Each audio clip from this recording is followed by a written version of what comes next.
You're staring at your phone. The message came in 20 minutes ago. You saw it immediately. You even thought of a reply twice. And yet here you are, phone face down, screen dark. Not because you're busy, not because you forgot, but because something in you decided, I'll answer later. If this sounds familiar, if you've ever delayed responding, even when you were completely available, this isn't about laziness or rudeness, and it's definitely not just bad texting habits. There's a quiet psychology behind it, a set of inner calculations most people never talk about. And once you notice them, you start seeing this behavior everywhere, including in yourself. So let's slow it down. Let's look at what's really happening in that small, ordinary pause between seeing a message and responding, because that pause says more about a person's inner world than most conversations ever do. Picture this. It's late afternoon. You're sitting alone, no urgent tasks, no deadlines breathing down your neck. Your phone buzzes. A simple message, maybe a, hey, what's up? Maybe a question you could answer in 10 seconds. You read it. You don't reply. You tell yourself you will, eventually. And then minutes stretch. Sometimes hours, occasionally days. This isn't accidental, and it's not random. One type of person who does this is the emotional regulator. These are people who experience communication as more than information exchange. A message isn't just words, it's a tiny emotional event, a door opening, a potential shift in mood, energy, or obligation. So when they delay responding, they're not ignoring you, they're regulating themselves. They pause because replying means entering a social space. It means tone, timing, expectation. It means choosing how much of themselves to offer in that moment. And if their internal state feels even slightly off, tired, overstimulated, unfocused, they'll wait until they can show up in a way that feels aligned. To them, a fast reply given in the wrong mood feels worse than a late reply given honestly. If this is you, you've probably thought things like, I don't want to respond like this. Let me get into a better headspace first. I want to reply properly. And that sounds thoughtful, because it is. But it also means you treat communication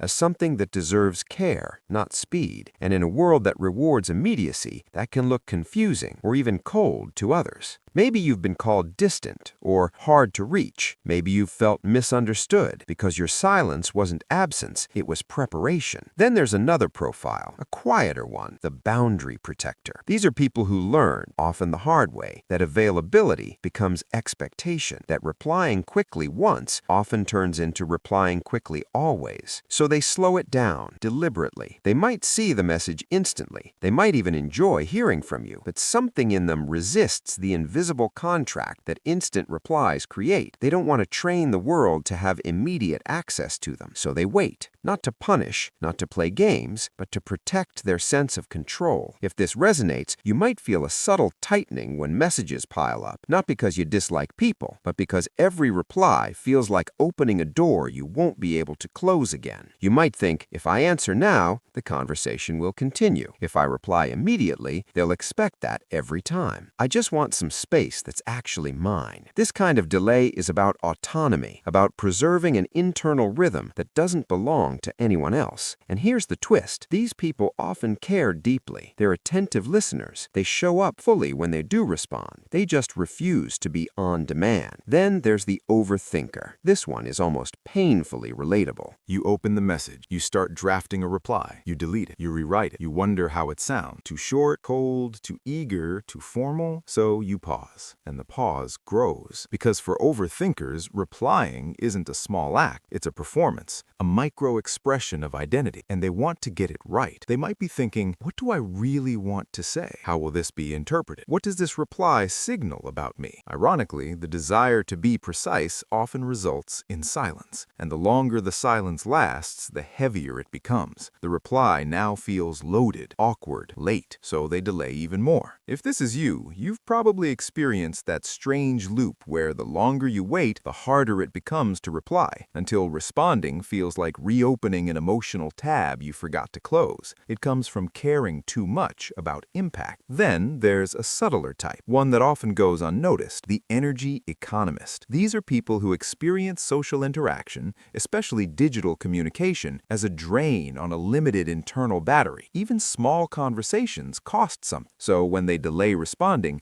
they're doing mental math. How much energy will this take? Do I have enough right now? Will this turn into something longer? They might be perfectly capable of replying, but capability isn't the issue. Capacity is. And because messages don't show energy levels, people assume availability means readiness. But for energy economists, availability is irrelevant. They might delay not because they don't want to talk, but because they want to talk well. If you recognize yourself here, you've probably felt guilt about this. You've thought it would only take a minute, but you know that's not true, because for you, a minute of conversation can ripple into emotional effort that lasts far longer. And finally, there's the most misunderstood type, the non-urgent mind. These are people who don't experience messages as inherently urgent unless they're clearly marked as such. They don't feel the pressure of immediacy. Their inner clock runs slower. So when they delay responding, they're not procrastinating. They're simply prioritizing their current moment over a digital interruption. They might think, I'll respond when I'm done with this. There's no rush. I'll get to it. And they genuinely believe that. But to others, especially fast responders, this can feel dismissive, as if the message didn't matter. The truth is, for non-urgent minds, everything matters, just not all at once. They live in sequences, not alerts. Now here's where things get interesting. Most people don't fit neatly into just one of these types. You might recognize yourself in 2 or 3 or all of them depending on the day. And that's because delaying responses isn't a personality flaw. It's a strategy, one shaped by energy, boundaries, emotional awareness, and past experiences. Maybe you learned that replying instantly led to conversations you couldn't escape. Maybe you learned that your tone gets misread when you're tired. Maybe you learned that being constantly available left you feeling scattered and drained. So you adapted, quietly, without announcing it. But here's the tension. Modern communication rewards speed, not thoughtfulness. It assumes availability equals willingness. And when those don't match, misunderstandings happen. People fill the silence with stories. They don't care. They're avoiding me. I said something wrong. When in reality, the silence often has nothing to do with the sender at all. It's about the responder's inner world, their pacing, their boundaries, their relationship with attention, and maybe yours. So let me ask you something. When you delay responding, what are you really giving yourself? Time? Space? Control? Clarity? Or maybe you're giving yourself permission not to perform. Because sometimes that pause isn't avoidance, it's self-respect. It's choosing presence over pressure, intention over impulse. And yes, sometimes it creates friction, sometimes it confuses people, sometimes it costs you social ease, but it also protects something quieter, something harder to name, your internal rhythm. So which part of this felt familiar? Were you regulating your emotions, guarding your boundaries, overthinking your words, managing your energy, or simply moving at your own pace? Maybe it's you, maybe it's someone close to you, maybe it's both. If this landed somewhere personal, sit with it for a moment. Notice how you feel the next time a message comes in and you don't reply right away. There's a story unfolding in that pause, and once you see it, you can't unsee it. If you want to keep exploring these quiet patterns, the ones that don't get talked about but shape how we live, think, and connect, you might want to stay around. And if this made you reflect on your own habits, I'd love to know what you noticed, because sometimes understanding yourself starts with noticing the moments you choose not to respond.